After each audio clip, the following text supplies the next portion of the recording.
Hi, everybody. I'm Vladimir Dutit. We are watching all the news happening in the United States and around. These monitors behind me are feeds coming into the CBS News Broadcast Center for the next hour. You and I are going to go through all the top stories that are happening all around the United States and around the world. So let's begin. The Supreme Court allows President Trump to keep billions of dollars in foreign aid payments frozen as nearly all USAID foreign aid contracts are reportedly going to be cut. We are tracking the impact and the fallout. Also, officials in Texas are sounding the alarm about what they say was a preventable death. We're going to go there live for the very latest on the growing measles outbreak. Plus, beloved actor Gene Hackman and his wife were found dead overnight. We have the very latest on the investigation. This is CBS News 24/7.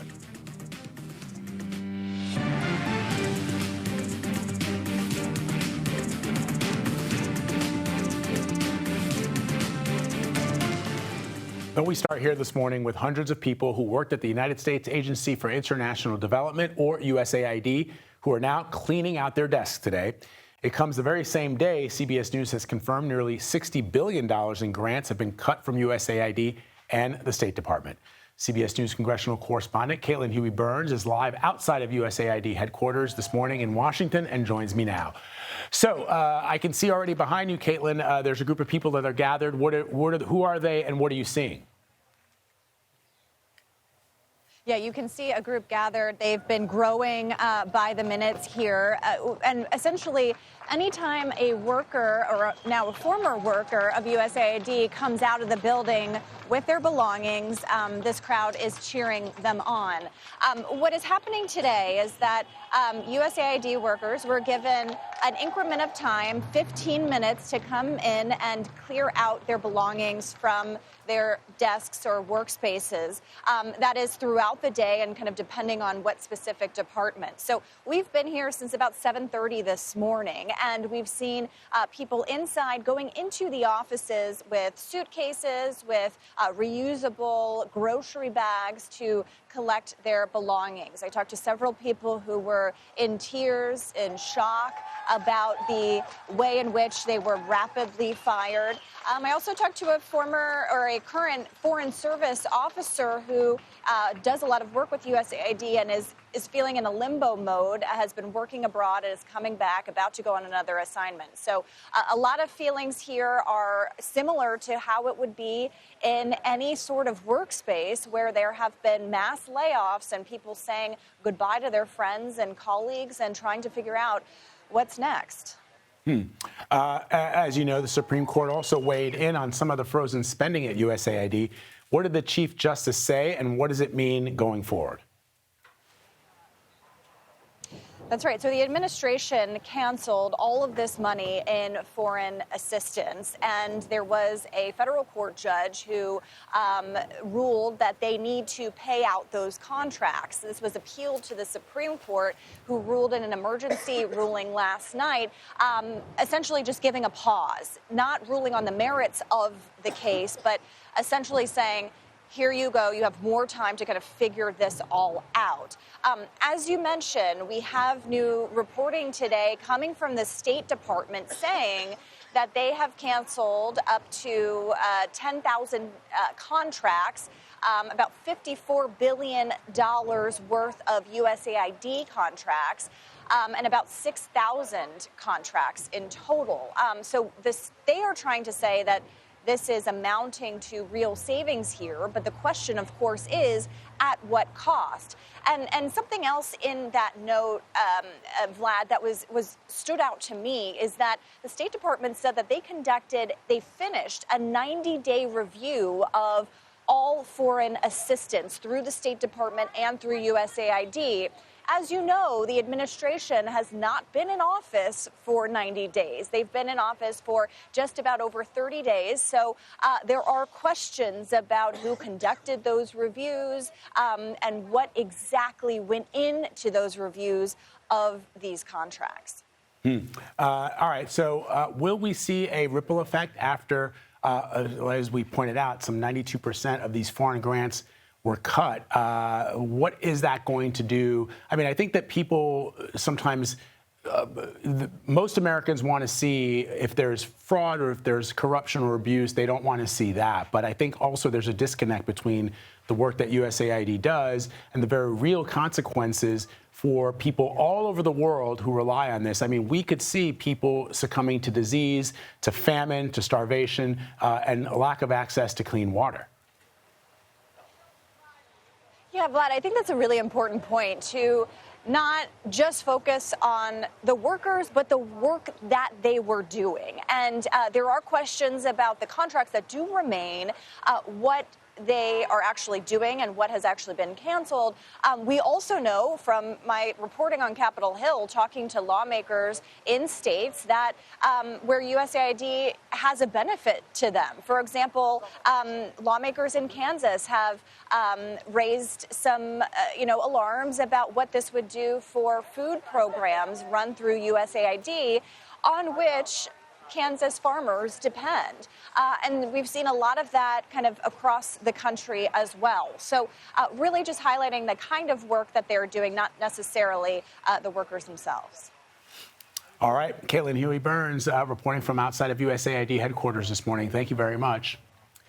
Now, the cuts to USAID and other departments were a big part of the president's first cabinet meeting yesterday. I want to bring in CBS News White House reporter Olivia Rinaldi. Olivia, it was sort of a surreal moment to have all of these members of President Trump's cabinet first time meeting all together in the same room, and then to have Elon Musk sort of standing over all of them in black, wearing that black hat. And talking about the things that he expects to do in his capacity with DOGE, which we have also learned that he is not actually the administrator of. Yeah, Vlad, what a moment yesterday, that first cabinet meeting of Trump's second administration. And at the start of it, Elon Musk really holding court with the press, talking about the cuts of DOGE and what they plan to do. And really what we're learning is that USAID is just the start. We saw a memo go out yesterday from the Office of Personnel Management to the heads of federal agencies, essentially telling them to prepare for mass layoffs and reduction in force. This memo went out and they asked these agencies to submit their plans by March 13th of how they would reorganize these agencies, essentially reducing layers of redundancies, getting rid of federal contract workers, perhaps getting rid of any folks that in the agency charts that they consider duplicative. So a lot of movement there in the coming weeks. We should expect about a mass layoff of federal workers and really a restructuring of what the federal government looks like and who works for the federal government. So let's talk about this meeting that will happen between the UK Prime Minister Keir Starmer and President Trump at the White House. He's expected to make the case for the United States to maintain support for Ukraine. Yesterday in that cabinet meeting, President Trump made clear that he's not guaranteeing Ukraine's security. He said it should be left to the Europeans. So what do we expect from Keir Starmer? Right, so this meeting with the British Prime Minister is really sandwiched in between the meeting between the French President Macron, who was here on Monday, and the meeting tomorrow with Ukrainian President Volodymyr Zelensky. Now, at that meeting tomorrow, Trump and Zelensky are expected to sign this critical earths mineral deal. And essentially what this would do would give the U.S. access to a lot of the critical minerals that Ukraine is blessed with, lithium, iron, things that we use to make batteries. So it could give the U.S. access, but Trump is getting what he wants out of it, which is that he doesn't have to make any security guarantees. So the British Prime Minister is here today to do a little bit of a delicate dance, talking with the president about Europe's security guarantees, that even though if there's a ceasefire, Macron and other European countries have discussed putting forth essentially reserves of troops to make sure that there's lasting peace in Ukraine. They want to make sure that there are some U.S.-backed security guarantees for Europe as well in all of that. All right, Olivia Rinaldi at the White House for us this morning. Thank you, Olivia. I want to bring in CBS News foreign correspondent Ramy Inocencio to talk more about this. So, Ramy, what are you hearing from the UK side as to the Prime Minister's agenda for today's meeting? Hey, yeah, Vlad. Well, basically, on the general big picture perspective, it's really to try to make sure that the U.S.-UK special relationship, right, from World War II, first off, doesn't go up in flames, while also trying to play what I'm couching as friendly defense of many things here in the UK. One, the British economy. We know it hasn't been doing well already. On national security through the lens of Ukraine and Russia, and for Keir Starmer's own political stability after attacks from Elon Musk. So all of this happening against a backdrop of his visit to see Donald Trump. Let's go and take a listen to this. So we want to strike a new partnership. We share the view that our best days lie ahead. And, you know, taking out a chainsaw isn't quite my style. But we are stripping away red tape and bureaucracy. We are reforming permitting, getting things built, reducing barriers to investment and growth. And we're open for business, open for investment. And we're determined to help US innovators thrive in the United Kingdom. So some laughs there as you saw Keir Starmer there at the British ambassador's residence yesterday in Washington. But perhaps it's also nervous laughter, him giving the stiff upper lip here, trying to be positive, even though we know that he and Trump are politically opposite each other. So Keir does go to the White House, though, with a carrot, you could say a tribute in his hand to offer Trump. It's that bump in UK defense spending that he announced 2 days ago. Timing, obviously notable, Vlad. The question, though, will this bump be enough to appease Trump? Current spending for defense, 2.3% of GDP. The target in a couple years, 2.5% there. Then the next target above that, 3% of GDP, but that may not happen until 2029. All right. So President Trump says that Ukrainian President Volodymyr Zelensky, during this discussion that they're going to have tomorrow, will discuss this framework for these mineral resources deal. But again, Ramy, it's the question that I asked you yesterday. If the United States is not going to guarantee the security of Ukraine, if they are also not willing to support their the later date, even if it's at a later date, their future entry into NATO, it's really, really hard to see what Zelensky's getting out of this. Absolutely. It appears to be much more important for Ukraine to get, Vlad, anything out of this from the United States, from President Trump. There's hope. There's a lot of hope. But it does seem that President Zelensky is backed into a corner and that he does not have any kind of leverage when it comes to these aggressive words, the potential aggressive action that Donald Trump has been saying, has been threatening Ukraine, hoping that by giving the U.S. access to its mineral wealth, that it'll maybe tie the U.S. economically to Ukraine and thereby providing some kind of de facto security guarantee against Russia.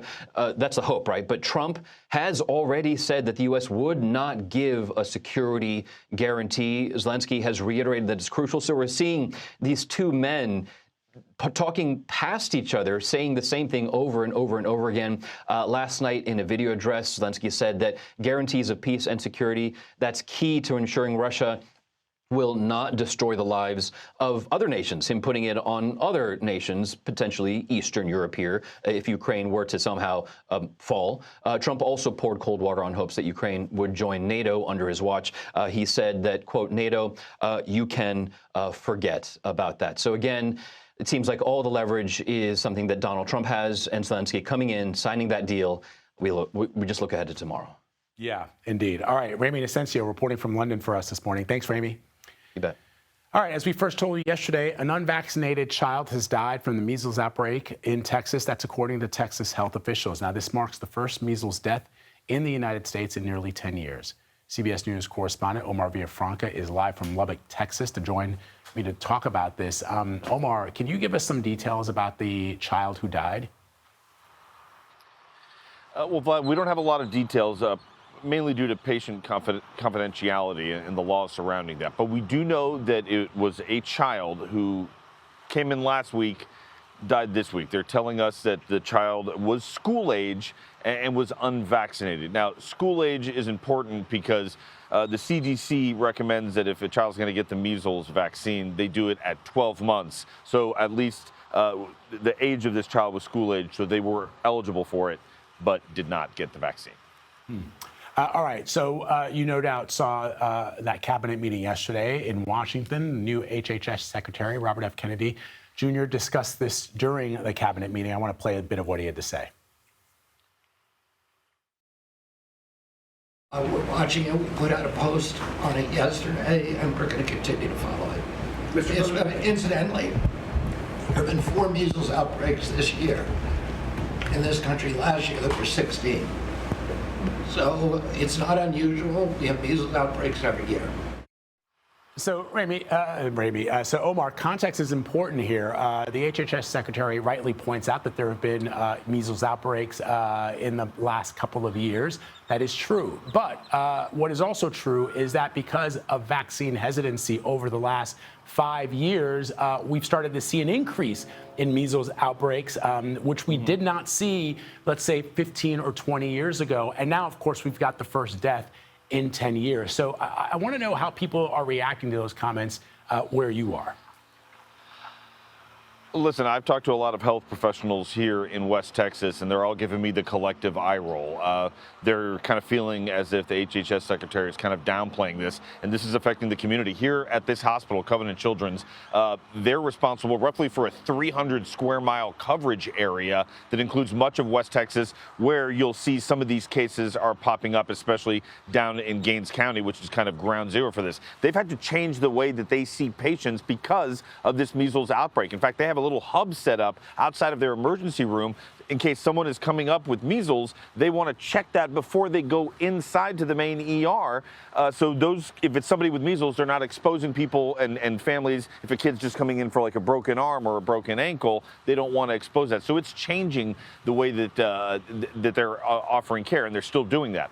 Interesting note, too, I talked to Dr. Laura Johnson, who's the chief medical officer here.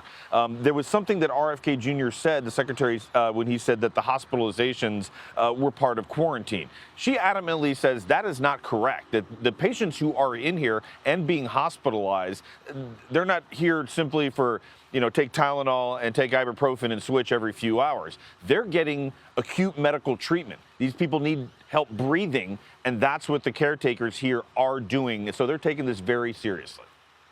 All right, Omar Villafranca reporting from Lubbock, Texas for us this morning. Again, the news that a child has died from measles, something that has not happened in this country in almost a decade. Thank you, Omar. All right, it may feel like spring across most of the country, but don't be fooled. Those cooler temperatures are expected to return as we head into the weekend. So let's bring in CBS News Philadelphia meteorologist Grant Gilmore with the first look at the national forecast. Hey, Grant. Hey, Vlad. Yeah, a real tease of spring, almost summer-like temperatures in some places across the country. But cooler temperatures are on the way, and they're coming by way of these clipper systems, bringing some rain to the northeast. New England getting another round of snow. And then there's another clipper system that will drop in out of Canada as we head into the day tomorrow. Watch here as this line of clipper systems moves to the south and east. Again, rain and some snow across the northeast today. Snowfall some places could pick up, it's 2 to 6 inches of snow. But this second system that moves into the upper Great Lakes states as we go into tonight and tomorrow morning, another round actually of heavier snow to New England as we head into the weekend. Vlad, back to you. All right, Grant Gilmore, thank you very much. We'll check in with you just a little bit later. Appreciate it, my brother. Still ahead, remembering iconic actor Gene Hackman and what we know about how he and his wife were found in New Mexico overnight. You're streaming CBS News 24/7.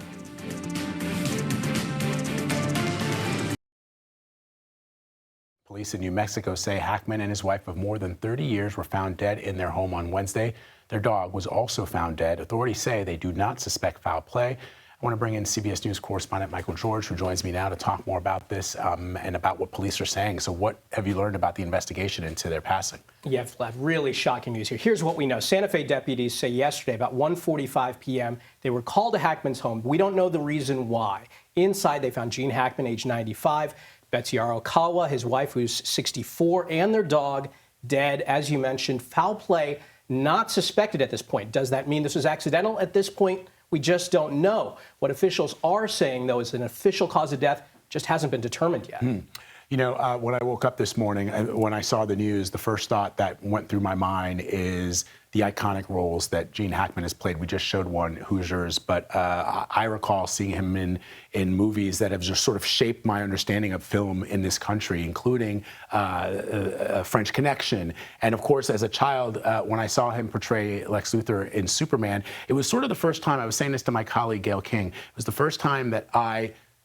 saw acting as an art form, as opposed to just something that I absorbed as a child, if that makes sense? Yeah, I mean, Hackman had this range. You could see him in these tough-as-nails roles, like I remember Unforgiven or Mississippi Burning. Little Bill Daggett. Joe Daggett. He was a tough guy, but then he did these comedic roles. He did Lex Luthor. He did the Royal Tenenbaums. He did... there was this movie with Ray Romano called Welcome to Mooseport. Yeah, Not a big hit. That was his last big movie. That was his last role, actually. It was way back in 2004, but that was his last role. He played the president. So he had this incredible range. So really, we're talking about a generational talent that we lost. Yeah, I interviewed Francis Ford Coppola a few months ago, and we talked about The Conversation, which was another movie where, Gene Hackman, oftentimes he played these sort of bigger-than-life characters, even in the role of a basketball coach in Hoosiers or Lex Luthor or Popeye Doyle.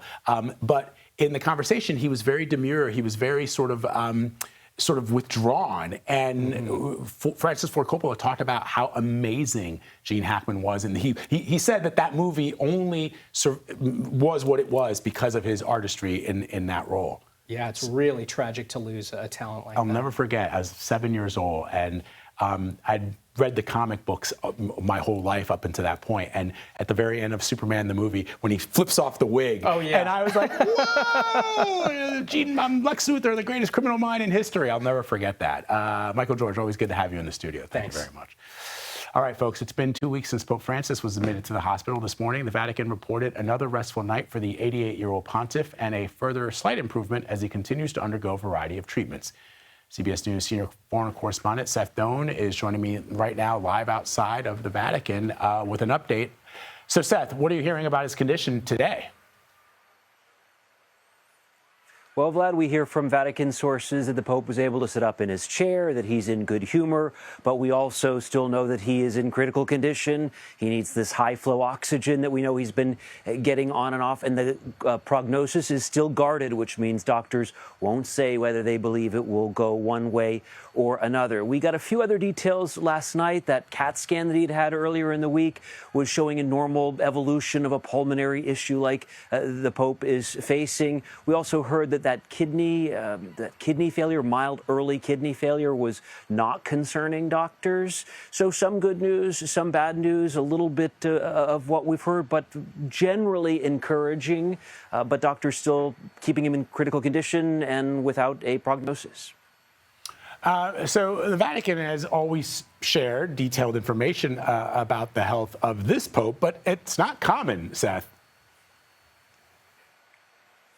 Yes, and I don't need to tell you, you are a student of history, Vlad. You probably know better than anyone. But this is more information than we've seen in the past for sure. When you look back to when Pope John Paul II died, he had, in his last days, the Vatican never talked about him having Parkinson's. If you look back even further, there was Pope Paul VI, who died in 1978. Just a few days before he died, the Vatican said simply he was taking a few days' rest. And then there was another pope right after him who was only pope for 33 days, Pope John Paul I, and he had severe blood circulation issues and died. The cardinals who had just elected him knew nothing about that. So really, depending on the pope, depending on the condition, depending on the administration, we know more or less. But for as little as we feel like we're getting each day, this is surprisingly a lot of information, Vatican watchers tell us. Vlad?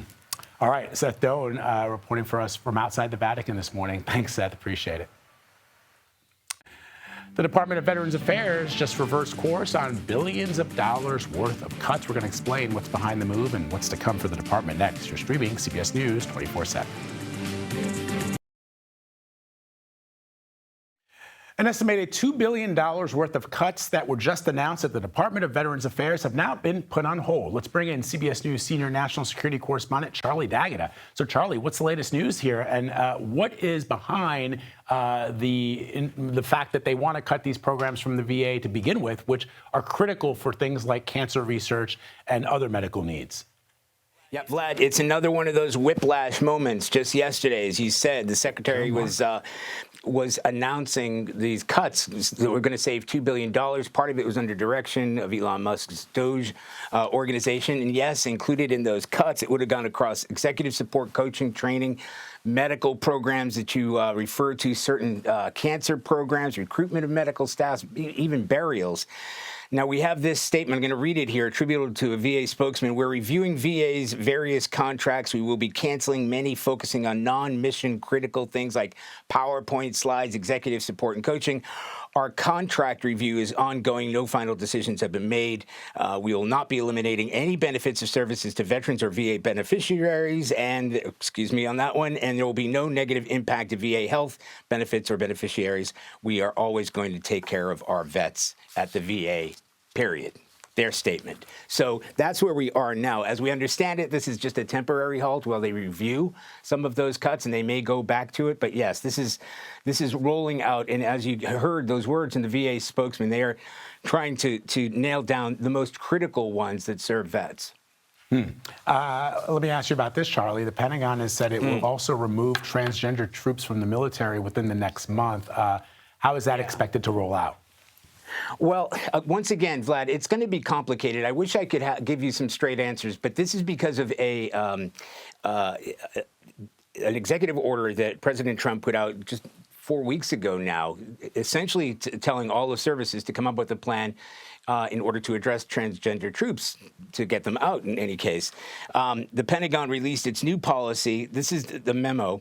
It says, requires them to demonstrate they have never attempted to transition to any sex other than their sex. There will be certain exceptions made to that. We don't know what those exceptions are because that goes down to the military. We just came back from San Diego. We spoke to a couple of transgender troops, one who had already transitioned. They've been in the services for a number of years. These are very highly skilled. One of them was a nuclear technician. Another one was calling in airstrikes for the Navy. They feel that they have been serving their country. They had already been through the first round when President Trump, back in his old administration, had tried to cut out gender troops. Biden did away with that, transgender troops, and now here they are again facing what might be an expulsion. But this is going to be decided on a case-by-case basis. Wow. All right. Charlie Daggett for us reporting from the Pentagon. Charlie, as always, my friend, thank you. Thank you. The Iowa Senate is poised to vote today on a bill that would end civil rights for transgender people. The bill is being fast-tracked by the state House and Senate and could be on the governor's desk by tonight. Iowa had been at the forefront of progress for LGBTQ plus citizens, becoming the first Midwestern state, for example, to legalize same-sex marriage. Advocates say they fear marriage protections could be removed next. President Trump was very clear yesterday when it comes to his position on Medicaid and the growing concerns that cuts could be required if House Republicans hope to enact his second-term agenda. Listen. We're not going to touch it. Now, we are going to look for fraud. I'm sure you're okay with that, like people that shouldn't be on, people that are illegal aliens and others, criminals in many cases.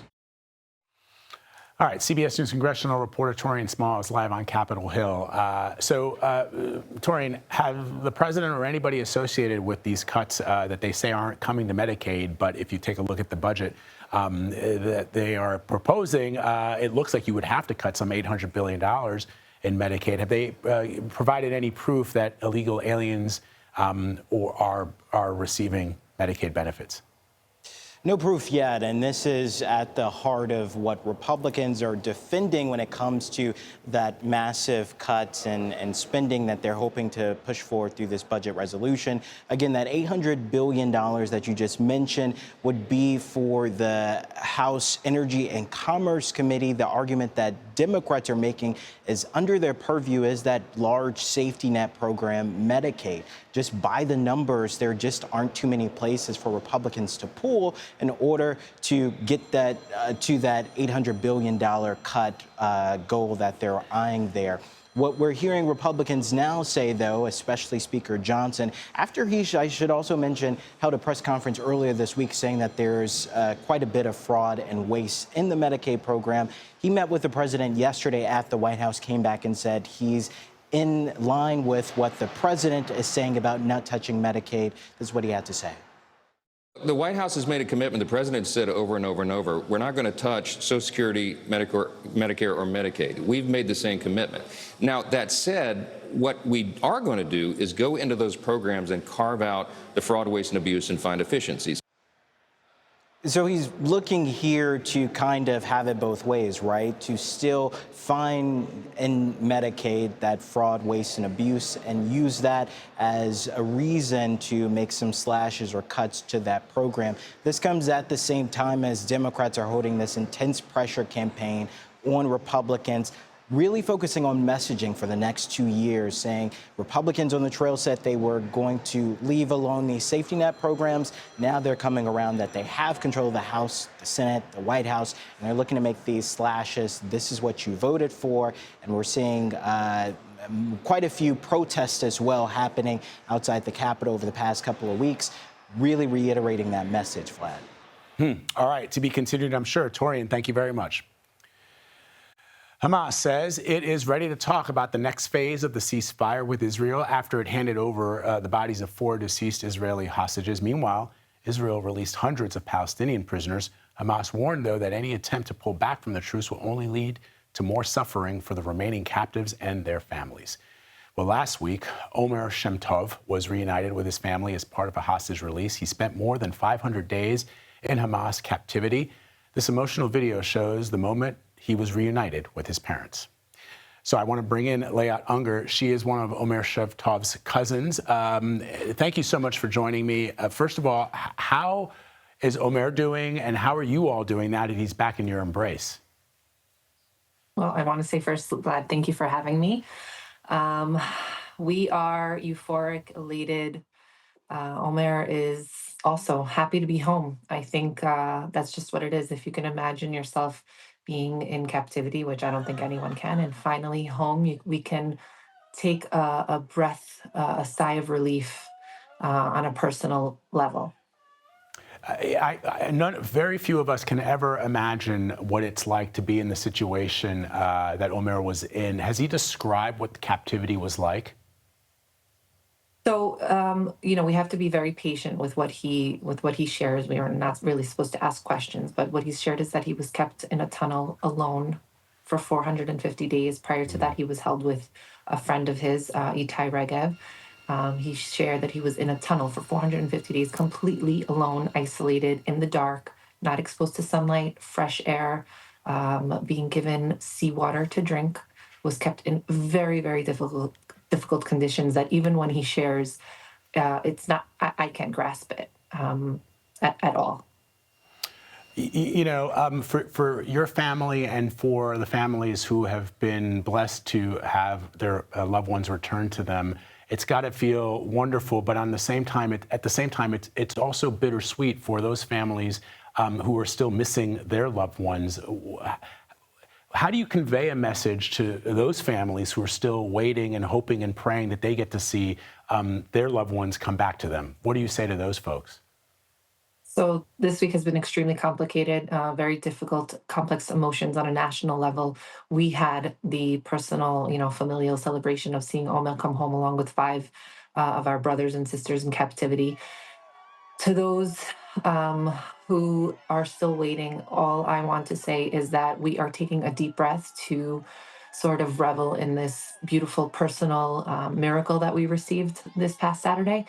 We're taking a breath, and we will be right back on the fight alongside you. We will not leave you. We will not rest until every single one of our brothers and sisters are home. And I want to echo the fact that those people who fought alongside us for 505 days became our family, and their family members in captivity have become our family members. And I will continue to fight alongside. And I'm sure once Omer, is healed to a certain point, he will jump right back into the fight as well alongside us. So we just have to hold on. And I can't stress enough that one of the things that Omer shared with me when I got to see him was that in the very minimally that he was exposed to media, he did see me fight for him, and that it gave him strength. And so I can say is to the family members who are still fighting, keep fighting, stay strong, because you don't know if your loved ones are watching, and you are giving them strength. So keep fighting, and we will be right there alongside you. And I cannot wait for you all to be reunited with your loved ones as we were on Saturday. And I think the entire world is hoping and praying right alongside you and those others who still have family members in captivity. I just want to ask you before we go, we also received the heartbreaking, terrible news about little Kafir, little Ariel, and their mother, Shimri. And I sort of feel like with all that's happened since the atrocities on the 7th, that this sort of perhaps changed the way that even people who, I just want to get a sense from you, because I know that when I learned the news, because I had hoped beyond hope that they would be coming home to be reunited with their father and Shiri with her husband. And then when we got the news that they were not going to be reunited, that they in fact had been killed, I want to know if there's something that changed in the way that even Israelis who were perhaps angry at Prime Minister Netanyahu for the way he had prosecuted this up until this moment felt. Can you just give me a sense of that? I mean, on a personal level, it was horrifying to learn that they weren't coming home alive. I think many of us sort of prepared ourselves for the worst, but to receive the information that they were so brutally killed, strangled. I mean, who can strangle babies? It's a hard day. Yesterday was their funeral, and the streets were lined with everyone, bidding them their farewells, and we're all here for Yeldan and their family. We pray as families that we need to put our anger aside and hope that the world will come together to see what Hamas is for who they are. They are brutal, evil people. They're barbarians, and that they will come together to unite, to put pressure on everyone, all the stakeholders involved, and to bring the rest of the people home. Because if they were capable of doing this to 2 innocent babies, what are they capable of doing to the innocent men who are still being held?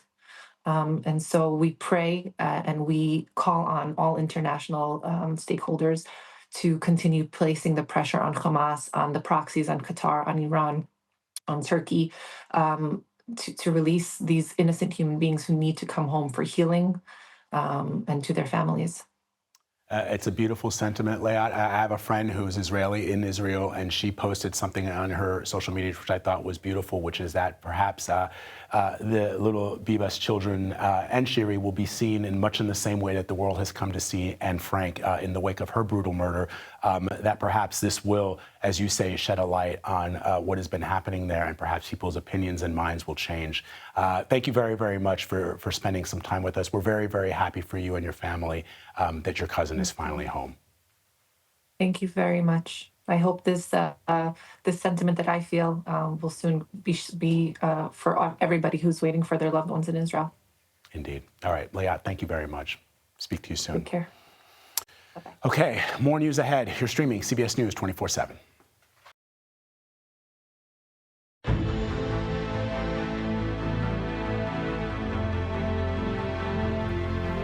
If you were watching CBS Mornings today, you saw an out-of-this-world announcement from our very own Gayle King. Let's watch. And Gayle, sooner or later, we're going to get you up there. Oh, Mark got jokes this morning. Never too late. Let's all go to space. No! But this spring, one brave woman will put all her reservations aside for a historic launch to space. Woo! I'm telling you, this is what happiness looks like, because Gayle King, part of a Blue Origin journey with an all-female crew.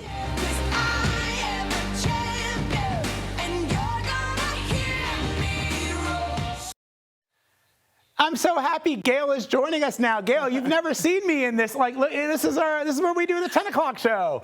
I know. I was looking at this. Very nice, Vlad. Very nice. But I just saw something that said, one brave woman. I'm going like, who are y'all talking about? Because I am not brave. I'm sitting here terrified. How can you be terrified and excited at the same time? But that is me. You would not be terrified, I know, but I'm very, very, very, very, very scared. Gayle, I'm like you. I hate to fly, but I think that if there's anything that could cure me of my fear of flying, it would be going into space on a Blue Origin rocket. So you know, we were. God, so first of all, let's just talk about the historic nature of this flight. Who's going to be joining you in space? So it's an all-female crew, as you know. I met them yesterday. We were all on a Zoom call. There they are. There's Katie, there's Lauren, there's Amanda, Carrie Ann, Aisha, and then there's me up there in the corner. We all met yesterday on a Zoom call. We were all on the Zoom. And listen, at one point I said, is anybody else scared or nervous? These guys are all, I think they're courageous and brave. They're fearless. I am really not that guy. I really am not. I don't like roller coasters. I'm afraid of flying. And I started thinking about this, about stepping outside of your comfort zone. And this is what this is for me, stepping outside of my comfort zone. Plus, my grandson, Luca, who's three, would think this is the coolest thing. Well, so Gayle, here I go. I quoted Maya Angelou on the show this morning where she talked about going to the stars, how ambitious that can be, but also going to someone's heart is also incredibly important. The way I always took her that quote to mean is that you can be ambitious and you can have wonderful things that you want to do, but the way that you really move people is by having empathy, compassion, and that's what you've been doing for 40, 50 years as a journalist. And so I wonder, just if you think about it that way, that you're going to be able to tell this story and share your journey with all of us. Have you thought about that? I am excited about that because I really do see myself as, quote, a regular person. And I really do mean that compared to what all these other people do. And for these guys, this has been their lifelong dream. This was never a dream that I had. I'm a very nervous flyer. I don't even get on a roller coaster. You know this about me. So this is really stepping outside of my comfort zone. And I just thought, gosh, when this happens, I will be so proud that I was part of it. I'll be so proud. And, Oprah said something to me. She said, if you don't do it, you will be kicking yourself because you've never wanted to do this. But after William Shatner came back and he was the wonder of it all, I was so smitten with how he was affected by it. I thought, I wonder what would it feel like to feel that. And I never in a million years thought I'd have this opportunity to do this. I didn't request it. I didn't dream it. I didn't even seek it. So here I is, Vlad. Here you are. And Oprah's always right. So I co-sign with Oprah. And as I told you, I'm so proud to be your friend, to know you, to get to work with you every day. I cried when I heard the news. I can't wait to see you do this. It's going to be incredible. Gayle, thanks for joining us. Thanks for sticking. Gayle, it's Vlad, almost 11 o'clock. This is a very cool thing you have. Wait, go back to Vlad. That's a very cool background you have there. I hadn't seen this before. Very nice. And you know who's here on the Jib? It's our friend Jason. Oh, tell him I said hello. I will. Does he remember me? Do you remember Gayle, Does Jason remember me? Okay, because I remember Jason. All right, bye. Love you. See you tomorrow. See? All right, ahead, final look at your weekend forecast. Really, really big news. Stick around for that. All right, let's bring back CBS News Philadelphia meteorologist Grant Gilmore with the last look at the national forecast. Hey, Grant. Hey, Vlad, look, really warm temperatures across a good portion of the country, but we've got a couple of clipper systems that's going to be cooling us down, actually bringing us some more winter weather, which is obviously the snow and some sleet. Lining up those clipper systems, you got rain to the south of that system now, but snow to the north into New England. The second system brings much more snow as we go into the weekend. But talk about the warmth across the country today. Look at all of those low 70s across Texas, back into Southern California, temperatures near 86 degrees this afternoon. Notice those clipper systems, though, bringing cooler air to the Midwest, to the Northeast as we go into the weekend. Vlad, back over to you, sir. All right, love to hear it, Grant. Thank you very much. See you tomorrow. That does it for me, folks. Stay right where you are after the break. Mugo Diwe is live from San Francisco with all the news breaking from coast to coast.